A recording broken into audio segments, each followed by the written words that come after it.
पहली बड़ी खबर, बिहार के बेघर लोगों के लिए बड़ी खुशखबरी है। 15 दिसंबर तक पटना प्रमंडल में 10 लाख लोगों का अपने पक्के घर का सपना साकार हो जाएगा।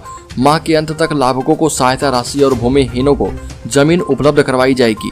प्रमंडलीय आयुक्त कुमार रवि ने पदाधिकारियों के साथ बैठक में इस बाबत निर्देश दिए हैं और कहा कि योजनाओं के क्रियान्वयन से जनता में संतुष्टि आती है, शिकायत के मामले कम आ रहे। पदाधिकारी समय पर आवास योजना को पूरा करने का लक्ष्य प्राप्त करें। इस दौरान ग्रामीण विकास विभाग के सचिव बाला मुकुंद भी उपस्थित थे। केंद्र की मोदी सरकार ने बिहार सरकार को आदेश दिया है कि दिसंबर के अंत तक बिहार में 10 लाख गरीब लोगों को उनका पक्का मकान मिल जाना चाहिए। अगली खबर, सर्टिफिकेट तैयार रखें। बिहार में कंप्यूटर ऑपरेटर्स के लिए बड़े पैमाने पर निकलने वाली है वैकेंसी। बिहार के सभी अंचलों में कंप्यूटर ऑपरेटर बहाल किए जाएंगे। खासकर अंचलों में बनने वाले आधुनिक रिकॉर्ड रूम में काम करने के लिए इन ऑपरेटर की बहाली होगी। अत्याधुनिक रिकॉर्ड रूम और डाटा केंद्र में कम से कम 4 ऑपरेटर बहाल किए जाएंगे। आधिकारिक सूत्रों के मुताबिक लगभग 2136 ऑपरेटर्स की बहाली होगी और इसके लिए पदवर्ग समिति ने भी पद सृजन का काम मंजूर कर दिया है। बहाली के मामले में जल्द ही प्रस्ताव कैबिनेट को भेजा जाएगा। तो लंबे कोरोना संक्रमण और लॉकडाउन के कारण बहाली की प्रक्रिया आगे नहीं बढ़ सकी थी। अगली खबर, विदेश में पढ़ाई करने के लिए 4 लाख रुपए देगी बिहार की सरकार। नीतीश सरकार ने स्टूडेंट क्रेडिट कार्ड योजना में किया बदलाव। बिहार सरकार ने स्टूडेंट क्रेडिट कार्ड योजना में बड़ा बदलाव किया है। अब विदेश में पढ़ाई करने के लिए बिहार के छात्र छात्राओं को 4 लाख रुपए दिए जाएंगे। इसके अलावा भारतीय प्रौद्योगिकी संस्थान IIT, राष्ट्रीय प्रौद्योगिकी संस्थान NIT और भारतीय प्रबंधन संस्थान IIM जैसे राष्ट्रीय स्तर के महत्वपूर्ण संस्थानों में पढ़ाई करने वाले राज्य के विद्यार्थियों को स्टूडेंट क्रेडिट कार्ड योजना के तहत 4 लाख रुपए की सीमा को शिथिल करने का फैसला लिया गया है। अगली खबर, बिहार के आंगनबाड़ी वर्कर्स की सैलरी 4500 से बढ़कर 10,000 रुपये हो जाएंगे। आंगनबाड़ी कर्मियों का वेतन, आपको बता दें कि संसद में ये बहुत ही बड़ी जुबानी जंग चल रही है। लोकसभा के कई सदस्यों ने केंद्र सरकार से आग्रह किया कि देश में आंगनबाड़ी सेविकाओं सहायिकाओं के मानदेय में बढ़ोतरी की जाए। बीएसपी सांसद रितेश पांडे की ओर से आंगनबाड़ी सहायिकाओं के लिए कल्याणकारी उपाय के संबंध में लाए गए संकल्प पर पहले अधूरी रही चर्चा को पूरा किया गया और बीजेपी सांसद अजय मिश्रा ने कहा कि पहले जिस तरह से आंगनबाड़ी केंद्र संचालित हो रहे थे उस कारण महिलाओं को जो मिलना चाहिए था वो नहीं मिल रहा था, लेकिन भाजपा सरकार में इसमें काफी सुधार किया गया है। उसके मुताबिक इस सरकार में आंगनबाड़ी सहायिकाओं के मानदेय में बढ़ोतरी की गई। सरकारी सहायिकाओं को प्रशिक्षण और खासकर डिजिटल प्रशिक्षण दिया जा रहा ताकि बदलते परिवेश के साथ वो काम कर पाए। और मिश्रा ने आग्रह किया कि मुख्य कार्यकर्ता का मानदेय 4500 रुपये से बढ़ाकर 10,000 रुपये कर दिया जाए तो बेहतर होगा। अगर ऐसा होता है तो उनकी सेवाओं का हम सम्मान करने का काम करेंगे। अगली खबर, मध्याह्न भोजन योजना जिसे अब PM पोषण के नाम से जाना जाता है के तहत कार्यरत भारत के 24 लाख रसोईया सहायकों में से लगभग 65% को 2,025 रुपये प्रति माह से कम वेतन दिया जाता है।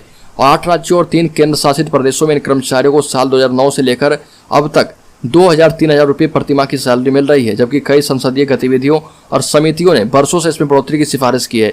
उत्तर प्रदेश, बिहार, राजस्थान, पश्चिम बंगाल और ओडिशा में इन कर्मचारियों की मासिक सैलरी में पिछले कुछ वर्षों में मामूली बढ़ोतरी की गई है, लेकिन रिकॉर्ड्स दर्शाते हैं कि यह 2,000 रुपये से कम ही है।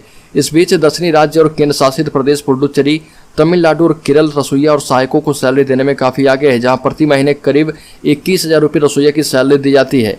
केंद्र सरकार के वरिष्ठ अधिकारी के मुताबिक शिक्षा मंत्रालय 2018-20 और 22 में रुपए की बढ़ोतरी करने को सोच रखा है, लेकिन प्रस्ताव को वित्त मंत्रालय ने खारिज कर दिया था। बीते मार्च महीने में राज्यसभा की एक अस्थायी समिति ने अपने रिपोर्ट में कहा था कि विभिन्न राज्यों के द्वारा रसोईया सहायक को भुगतान किए गए मानदेय में असमानता है और सिफारिश की गई है कि रसोईया की सैलरी तय करने के लिए एक समान प्रणाली विकसित करनी चाहिए।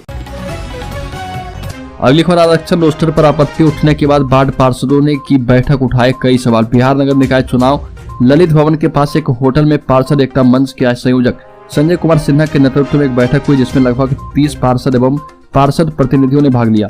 सर्वसम्मति से कहा गया कि चुनाव जब रद्द हो गया है तो उन्हें उनका अधिकार मिलना चाहिए।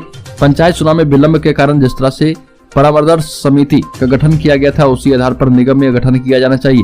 नगर निगम चुनाव के अनिश्चितकालीन प्रतिबंध को देखते हुए नगर निगम सभागार में बैठक का आयोजन किया गया था, जहां विचार विमर्शों के पश्चात सर्वप्रथम नगर आयुक्त एवं DM के साथ प्रमंडलीय आयुक्त से मिलकर ज्ञापन सौंपा गया।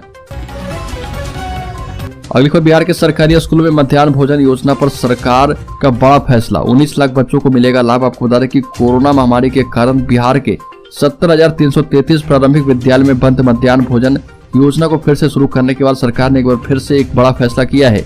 मिली जानकारी के मुताबिक चालू वित्त वर्ष में मध्याह्न भोजन पर कुल 2,262 करोड़ रुपए खर्च का प्रावधान किया गया है। इसमें केंद्रांश के तौर पर 1,426 करोड़ रुपए बिहार को मिलेंगे और इससे रसोइया का वेतन भी मिल पाएगा। आपको बता दें कि केंद्र सरकार ने मध्याह्न भोजन योजना का नाम बदल दिया है और इसे केंद्र ने प्रधानमंत्री पोषण शक्ति निर्माण योजना का नाम दिया है। अगली खबर, एकंगर सराय के 1 दर्जन रसोइया को नहीं मिल रहा वेतन। प्रखंड के 1 दर्जन रसोइया को कई माह से वेतन नहीं मिला है। इससे उनका परिवार भुखमरी के कगार पर पहुंच गया है। जिलाधिकारी से अविलंब वेतन भुगतान करवाने की मांग की गई है। नालंदा जिले के रसोइयों के द्वारा प्रखंड के 1 दर्जन प्राथमिक एवं मध्य विद्यालय में जगह रिक्त होने पर रसोइया की बहाली भी की गई थी। इन लोगों के वेतन का भुगतान दशहरा पर भी नहीं हो पाया और इनके विद्यालय के प्रधानाचार्य ने उच्च अधिकारियों से वेतन भुगतान करवाने की मांग की। वहीं प्रखंड रसोइया संघ के नेताओं ने अधिकारियों पर लापरवाही करने का आरोप लगाया है। अगली खबर, संविदा कर्मियों की तरह कार्यकाल विस्तार एवं मानदेय की मांग की गई। राज्य में अन्य विभागों में बहाल संविदा कर्मियों की तरह बिहार के ग्राम कचहरी न्याय मित्र एवं सचिवों के कार्यकाल का विस्तार 60 वर्ष करने एवं मासिक मानदेय में वृद्धि किए जाने की मांग ग्राम कचहरी न्याय मित्र एवं सचिव संघ ने की है। संघ के प्रतिनिधिमंडल ने जदयू के राष्ट्रीय अध्यक्ष आरसीपी सिंह एवं प्रदेश अध्यक्ष उमेश कुशवाहा से मुलाकात कर मांग पत्र सौंपे गए। मांग पत्र में कहा गया है कि वर्ष 2007 से वो लोग ग्राम कचहरी न्याय मित्र एवं सचिव पद के दायित्व का निर्वहन कर रहे और इन 13 वर्षों में आम लोगों के बीच ग्राम कचहरी के प्रति विश्वास कायम हो चुका है। अगली खबर, सिवान में अपने अधिकार के इंतजार में है बाढ़ सदस्य, कहा कल्याणकारी योजनाएं हुई प्रभावित।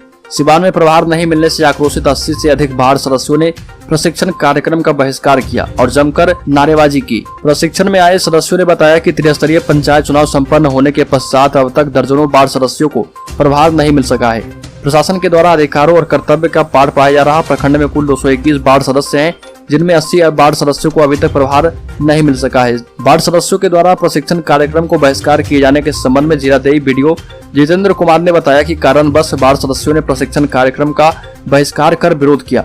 उन्हें समझाने की कोशिश की जा रही है। जो भी समस्या है उनसे बात कर समाधान का तरीका ढूंढ लिया जाएगा। अगली खबर, बिहार के 161 शहरों में होगा प्रॉपर्टी सर्वे। मकान दुकान सहित एक परिसर का डेटा जुटाएगी सरकार। अब आपकी कोई भी संपत्ति सरकार की नजर से छिपी नहीं रह पाएगी। बिहार में सरकार प्रॉपर्टी सर्वे कराने जा रही। इसके तहत घर घर जाकर सरकारी कर्मचारी हर मकान दुकान शॉपिंग कॉम्प्लेक्स और अन्य परिसरों का डेटा जुटाएगी और इसे GIS से मैप किया जाएगा। इसके बाद सरकार एक क्लिक पर किसी भी संपत्ति के मालिकाना हक और उसके स्वरूप की जानकारी हासिल कर पाएगी। यह सर्वे राज्य के सभी छोटे बड़े शहरों में कराया जाना है। अभी शुरुआत में 161 शहरों में प्रॉपर्टी सर्वे किया जाएगा। अगली खबर, झारखंड की तर्ज पर नई पेंशन के बदले पुरानी पेंशन योजना बिहार सरकार बहाल करे। राष्ट्रीय पुरानी पेंशन बहाली संयुक्त मोर्चा छपरा इकाई की बैठक में पदाधिकारियों ने सरकार से यह मांग रखी। अध्यक्षता रविश चंद्र गुप्ता ने की। मुख्य अतिथि कनौजिया विनोद, वरिष्ठ राष्ट्रीय उपाध्यक्ष शिव नारायण मुकुट, उपाध्यक्ष इनामुल हक कुमारी मंजू, पवन कुमार महतो, सुजीत कुमार सिंह आदि ने किया और आगे की रणनीति पर चर्चा की गई। अगली खबर, राजस्थान झारखंड के तर्ज पर बिहार सरकार भी बहाल करे पुरानी पेंशन स्कीम। सुमन मल्लिक ने दिया बड़ा बयान। राजद के वरिष्ठ नेता सुमन कुमार मल्लिक ने झारखंड के मुख्यमंत्री हेमंत सोरेन के द्वारा झारखंड में पुरानी पेंशन योजना को लागू करने की घोषणा का स्वागत किया। मल्लिक ने कहा कि झारखंड से पूर्व राजस्थान की अशोक गहलोत सरकार ने भी राजस्थान में पुनः पुरानी पेंशन योजना को बहाल करने का काम किया है। मल्लिक ने कहा कि झारखंड और राजस्थान सरकार के इस निर्णय से वहां के परिवारों को बहुत बड़ी राहत मिली है और साथ ही साथ बिहार के मुख्यमंत्री नीतीश कुमार से भी जनहित में पुरानी पेंशन योजना को बिहार में भी पुनः बहाल करने का अनुरोध किया गया। ये भी कहा कि पूर्व में सरकारी कर्मियों को अवकाश के बाद पेंशन योजना उनके सम्मान पूर्वक सुरक्षित जीवन यापन के साथ ही परिवार को बांधकर रखने का सर्वोत्तम व्यवस्था साबित हो चुका है।